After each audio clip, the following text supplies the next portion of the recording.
आप लोग गुस्साओं देखें, दूसरा क्वेश्चन से तैयार करें, ठीक है। चलो कलम कॉपी निकाल लो। अभी सिर्फ आपको समझना है, लिखने के लिए आपको आराम से मोबाइल पर मिलेगा। क्या होगा? मोबाइल पर मिल जाएगा। चलिए देखते हैं, शुरू करें।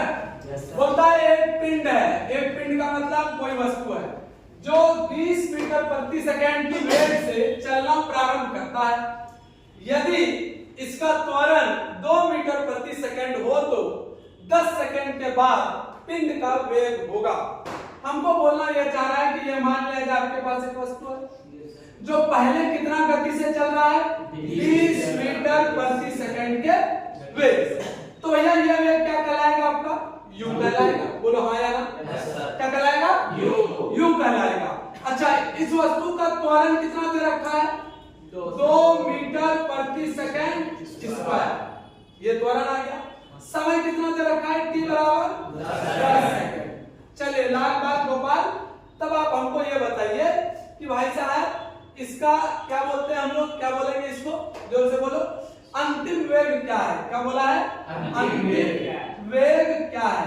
अंतिम वेग का मतलब क्या पूछना चाह रहा है? v बराबर क्या होगा? तो v बराबर क्या होता है? Formula u plus a into t। तो u का मान कितना है? बोलो भाई साहब 20। a का मान कितना है? 2 और t का मान कितना है? 10। पहले जोड़ ले कि पहले गुणा कर ले? पहले गुणा कर ले। तो 10 गुनी 20 और प्लस 20 40। क्या 40? आम अचार इमली 40 मीटर प्रति सेकंड। 40 मीटर प्रति सेकंड। चलिए चमका या नहीं चमका? बोलो हाँ। चलिए आगे बढ़ते हैं। आगे बढ़े तो हमको कौन सा आएगा समझ में? चलिए नेक्स्ट क्वेश्चन। अब पहला नंबर पर आते हैं क्योंकि आप छोटा सा क्वेश्चन करके बड़ा क्वेश्चन करेंगे। दो कार है ए और बी।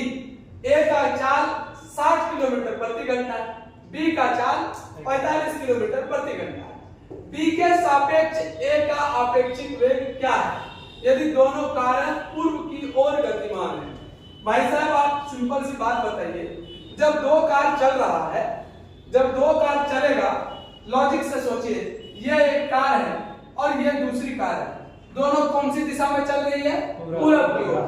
यानी इसका भी इधर ही है और इसका भी इधर है। बोलो हाँ। दोनों सेम दिशा में चल रहा है कि? पहला का वेग है भाई साहब 60 और दूसरा का वेग है भाई साहब 45। 60 किलोमीटर और ये किलोमीटर। जब इतना जानते ही हो तो किलोमीटर प्रति घंटा को मीटर प्रति सेकंड में बदलने के लिए किसका इस्तेमाल करते हैं? जरा जोर से बोलिएगा। गुना 5/18। और यदि मीटर प्रति सेकंड को किलोमीटर प्रति घंटा में बदलना हो तो किससे गुना करते हैं? तो 18/5 से। बोलो याद रहेगा हाँ या? पर यहाँ पर यह क्वेश्चन नहीं पूछा है कि मीटर प्रति सेकंड में बदलिए या किलोमीटर प्रति घंटा में। ये सवाल हमसे सिंपल पूछा है कि भाई आपेक्षिक वेग, यानी कि ये जब चल रहा होगा पूरब की तरफ, किसकी तरफ? पूरब की तरफ। और ये जब चल रहा होगा पूरब की तरफ तो बी के सापेक्ष, यानी इस वाले को, ये जो कार बी है, ये कार वाले को ए किस स्पीड से जाता हुआ दिखेगा? उसने ये सवाल पूछा है। तो गौर से सुनिए, मान लिया 10 बजे ये चलना शुरू किया दोनों कार ने। कितने बजे? 10 बजे। तो पहला कार जो ए है वो 11 बजते बजते कितना किलोमीटर दूरी तय कर लेगा? 60। अच्छा, कार बी जो है वो चलते चलते कितना किलोमीटर दूरी तय कर लेगा? 45। अच्छा, ईमानदारी से बता, क्या चाल उसे कहते हैं कि 1 घंटे में तय की गई दूरी को? अरे बोलो, 1 घंटे में तय की गई दूरी को? यानी एकांक समय में तय की गई दूरी को? अरे बोलो, एकांक समय में तय की गई दूरी को क्या कहेंगे अपन? चाल कहेंगे। क्या कहेंगे? क्या कहेंगे? चाल। Very good. जब 1 घंटा इसने तय किया तो कितना दूरी तय किया? अच्छा, 1 घंटा इसने तय किया तो कितना दूरी तय किया? अच्छा, एक बात बता, आदमी कितना भी बदमाश हो पर वो खुद को क्या समझता है? शरीर। उसी तरह वस्तु में वस्तु कितना भी गतिशील हो, जो वस्तु से तुम पूछेगा वो अपने आप को किसमें समझेगा? विराम में। किसमें समझेगा? अरे बोलो, किसमें समझेगा? किसमें समझेगा? विराम में। तो बी को ए कैसा दिखेगा ये बाद में सोचना, पहले तो बी किसमें अपने आप को समझेगा? बोल जोर से। विराम में। रहा है ये मेरे से कितना आगे है, 15 किलोमीटर आगे है। कितना आगे है, 15। तो ये इसको कितना स्पीड से जाता समझेगा, 15 किलोमीटर से। कितना किलोमीटर से, 15 किलोमीटर प्रति घंटा से। पर बनाने का ये तरीका सही नहीं है, ये तो समझने के लिए तरीका था। बनाने का तरीका ये है कि आपसे पूछा है वेग किसका, ए का किसके तुलना में, बी के तुलना में, तो आंसर लिखिए VA माइनस VB। VA का मान कितना है, 60। VA का मान कितना है, 45। घटाएंगे तो कितना मिलेगा, 15 किलोमीटर प्रति। बोलो चमका रहे, नहीं चमका, पक्का बात है, 100% तय है, मान के चले। Very good. तो कल के लेक्चर के लिए आगे बढ़ते हैं। अब आगे क्या है, तीसरा नंबर क्वेश्चन क्या है, ऑडोमीटर मापता है। ऑडोमीटर और स्पीडोमीटर, गाड़ी में दो यंत्र लगे होते हैं। स्पीडोमीटर जब आप करते हैं हुई हुई हुई हुई हुई करते हैं ना, यानी जब आप गाड़ी में एक्सीलेटर देंगे यानी त्वरण देंगे, और कांटा जो दिखाएगा आपको, अरे कांटा दिखता है कि नहीं दिखता है, तो ये कांटा जो आपको उस समय दिख रहा होता है स्पीडोमीटर कहलाता है। क्या कहलाता है, क्योंकि वो तेरा स्पीड बता रहा होता है। क्या बता रहा होता है, अच्छा तू जब इतना जानता ही है तो वो कौन सा स्पीड बताता है, तात्क्षणिक या औसत, तात्क्षणिक। कैसा स्पीड बताता है, स्पीडोमीटर कैसा स्पीड बताता है, स्पीडोमीटर कैसा स्पीड बताता है, स्पीडोमीटर स्पीड बताता है। तो भाई स्पीडोमीटर स्पीड को नापता है। एक और रहता है उसमें मीटर, पुराना वाला गाड़ी देखना, वो चक्री घूमता है। चक्री घूमता है कि नहीं घूमता है, अरे बोलो हाँ या ना। चरखा कलर के पट्टी में करवा नंबर, अरे बोला आया नहीं आया। हाँ, तो उस यंत्र को क्या कहते हैं, उस यंत्र को कहा जाता है ऑडोमीटर। क्या कहा जाता है, ऑडोमीटर। क्या नापेगा, चाल, दूरी, समय या औसत चाल। अब बोल जोर से, वो करवा पट्टी चाल नापता है, हाँ क्या नापता है, क्या नापता है, क्या नापता है। तो ऑडोमीटर क्या नापता है, और स्पीडोमीटर क्या नापता है, चाल। कैसा चाल, तात्क्षणिक चाल। कैसा चाल, तात्क्षणिक चाल। तो इसका कौन सा आंसर सही है, बी नंबर। कौन सा आंसर सही है, बी नंबर। चलिए भाई साहब, क्वेश्चन नंबर 4 क्या दिया हुआ है, किसी समय t में एक कण का वेग भी दिया हुआ है, दिया है, तो b का विन्यास सूत्र बताया। ले लीजिए, क्वेश्चन विन्यास सूत्र से आ गया, नहीं पूछना चाहिए था, पूछ लिया है, क्या करें। लाल बाल गोपाल ध्यान से सुनिए, v बराबर at प्लस bt का स्क्वायर। क्या क्लास में ऐसा क्वेश्चन कराए हैं अपन, अरे हाँ यार कराए हैं, पर थोड़ा सा ध्यान दीजिए, छोड़ दीजिए इस क्वेश्चन को, हम क्वेश्चन की बात नहीं कर रहे। क्या 3 आम, बोल जोर से, 3 आम जोड़ 4 अमरूद बराबर 7 आम होगा, बोल हाँ या ना। सही की गलत, सही की गलत, गलत ना। जब भी जुटेगा 3 आम में 3 आम जुटेगा या 4 आम जुटेगा, बोला हाँ या ना। अरे आम के साथ आम को जोड़ोगे कि इमली को, आम को। किसको जोड़ोगे, आम के साथ आम। तो इसका मतलब इधर भी आम और यहाँ पर भी अगर आम होता, गौर से सुनिएगा, ये आम और यहाँ पे क्या होता, यानी ये 3 एक नंबर है जिसे हम परिमाण कहते हैं। क्या कहते हैं भाई साहब, और ये जो नाम लिखा हुआ है ये क्या कहलाता है, मात्रक कहलाता है। क्या कहलाता है भाई साहब, क्या देखिए सबका मात्रक एक जैसा है, बोलो हाँ या ना। क्या मात्रक सबका एक जैसा है, परिमाण भले अलग अलग हो, पर मात्रक सबका। तो विमा सूत्र मात्रक का निकालते हैं कि परिमाण का, मात्रक का। किसका निकालते हैं, किसका निकालते हैं, किसका निकालते हैं, किसका निकालते हैं, मात्रक का विमा सूत्र निकलता है। किसका भाई साहब, मात्रक का विमा सूत्र। हाँ, तो एक बात बता, ये भी बराबर वेग है या कुछ और है, अरे बोलो वेग है कि कुछ और है, वेग है। तो जब v बराबर आपका वेग है तो वेग का ऐसा मात्रक क्या होता है, मीटर प्रति सेकंड। तो ये मीटर प्रति सेकंड, तो ये भी क्या होगा, मीटर प्रति सेकंड, और ये क्या होगा, मीटर प्रति सेकंड। तो निकालने का तरीका ये है कि v का मात्रक बराबर होगा at का मात्रक, उसी तरह v का मात्रक बराबर होगा bt स्क्वायर का मात्रक। सिर्फ मात्रक की बात कर रहे हैं हम, मान की बात नहीं कर रहे। चल इसका मात्रक बोल, मीटर प्रति सेकंड। का मात्रक नहीं पता, t का मात्रक क्या है, सेकंड। v का मात्रक मीटर प्रति सेकंड, b बी का मात्रक पूछा गया है, टी का मात्रक पता है सेकंड का स्क्वायर।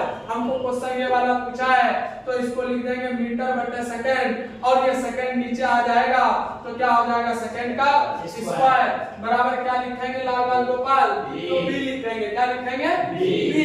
अब बता बी का ऐसा है मात्रक क्या हो गया मीटर प्रति सेकंड का पावर 3। बोलो हाँ या ना। एम के बदले क्या मीटर का मतलब क्या लिखा जाता है एल। बोलो हाँ या ना।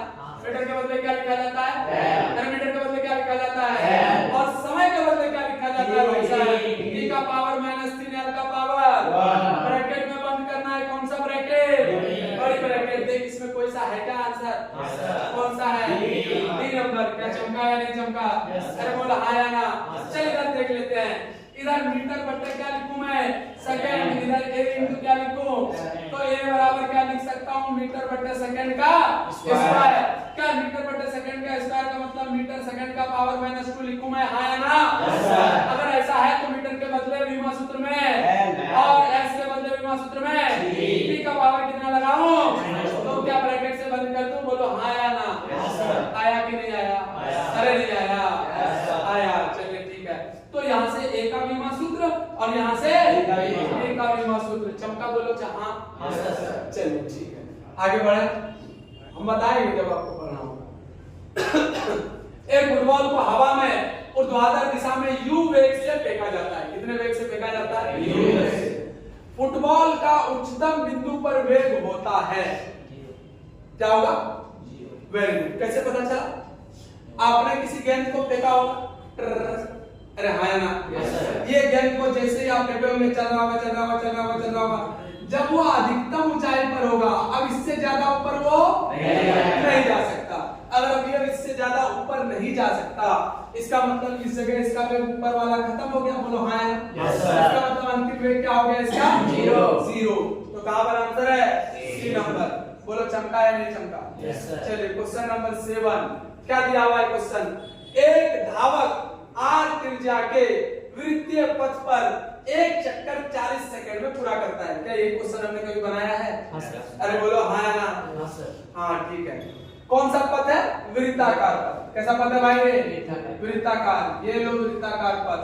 त्रिज्या कितना दे रखा है इसका r। बोलो कितना दे रखा है r त्रिज्या कितना दे रखा है।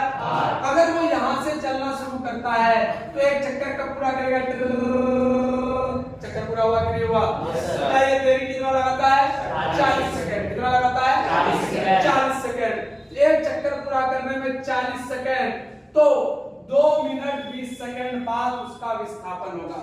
पहली बात तो हम देख लेते हैं कि जो समय दिया हुआ है 2 मिनट 20 सेकंड इसका मतलब 2 गुना 60 और जोड़ 20 सेकंड यानी 140 सेकंड उसको समय दिया हुआ है। दिया है कि नहीं दिया।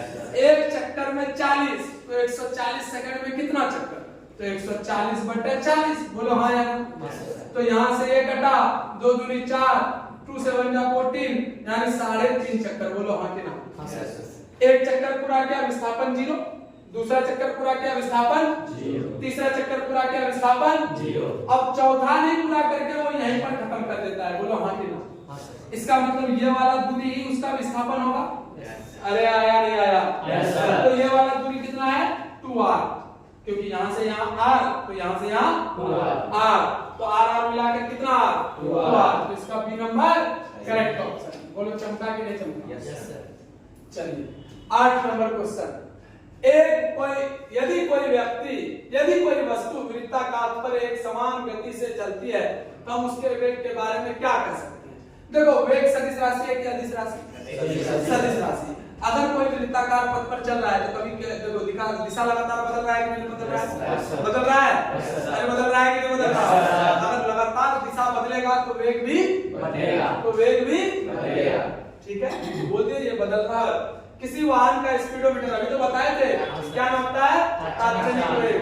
तात्क्षणिक वेग भी बोल सकते हो तात्क्षणिक चाल भी बोल सकते हो।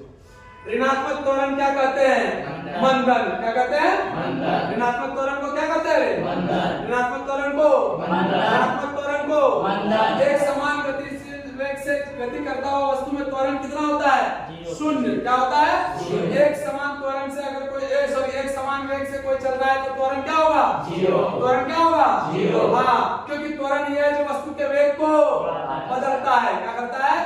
हाँ, बढ़ाता है। क्या करता है? और अगर ऋणात्मक त्वरण रहेगा तो वेग को घटाएगा। क्या करेगा? वेग को घटाएगा। एक कण एक सरल रेखा के पथ पर नियत गति से घूम रहा है, सरल रेखा पर, क्या उसे बल की आवश्यकता होगी? अरे बोल सही से। क्या लगातार गति करने के लिए लगातार बल की जरूरत है? सोच के बता। नहीं। क्यों नहीं है? क्योंकि बल जो है जड़त्व को तोड़ता है। बल जो है जड़त्व को तोड़ता है। अगर बल लगता तो उसका त्वरण बन जाता। बनता कि नहीं बनता?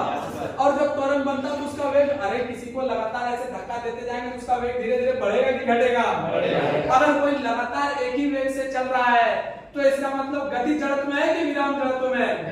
गति जड़त्व में। और गति जड़त्व को तोड़ने के लिए किसकी जरूरत पड़ती है? बल की। किसकी जरूरत पड़ती है? तो जड़त्व और बल एक दूसरे के विपरीत होता है। क्या होता है? एक दूसरे के। हाँ, जड़त्व चाहता है कि हम जिस अवस्था में हैं उसी अवस्था में रहेंगे, और बल क्या कहता है? हम तेरा अवस्था बदल कर रहेंगे। बल क्या कहता है? हम तेरा अवस्था बदल कर रहेंगे। तो क्या इसको बल की जरूरत है?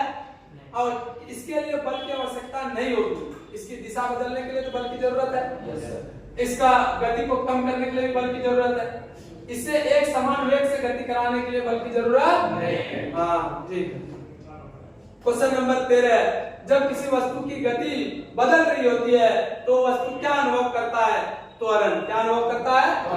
तब क्या अनुभव करता है? त्वरण। गति बदल रहा है तो जब कोई कण कुछ समय तक गति में रहता है तो निम्न में से कौन सा शून्य होता है? कुछ समय तक गति में रहा, तो कुछ समय तक गति में रहेगा तो ये कुछ क्वेश्चन पूरा नहीं हो रहा है ना? जब कोई कण कुछ समय तक गति में रहता है तो निम्न में से कौन सा शून्य हो सकता है? शून्य हो सकता है पूछ रहा है। तो भाई गति में रहते हुए क्या शून्य हो सकता है? विस्थापन शून्य हो सकता है। अरे हाँ या ना? गया और आ गया तो हो सकता है कि विस्थापन शून्य हो, पर बल शून्य, समय शून्य नहीं होगा, चार्ज भी शून्य नहीं होगा। चलिए, यदि कोई वस्तु समान समय अंतराल में समान दूरी तय कर रहा है तो ऐसे वेग को क्या कहते हैं? नियत वेग या नियत वेग? नियत वेग बोलो या फिर नियत चाल बोलो, कोई दिक्कत नहीं है। जब कोई वस्तु एक सरल रेखा में चल रही है और उसी एक समान चाल से है तो उसका त्वरण के बारे में क्या कह सकते हैं? अभी तो बोले क्या होगा? शून्य होगा। क्या होगा? शून्य होगा। चलिए, आज इतना ही राय दीजिए। Thank you very much. पसीना पसीना हो गए, बन के हसीना खत्म।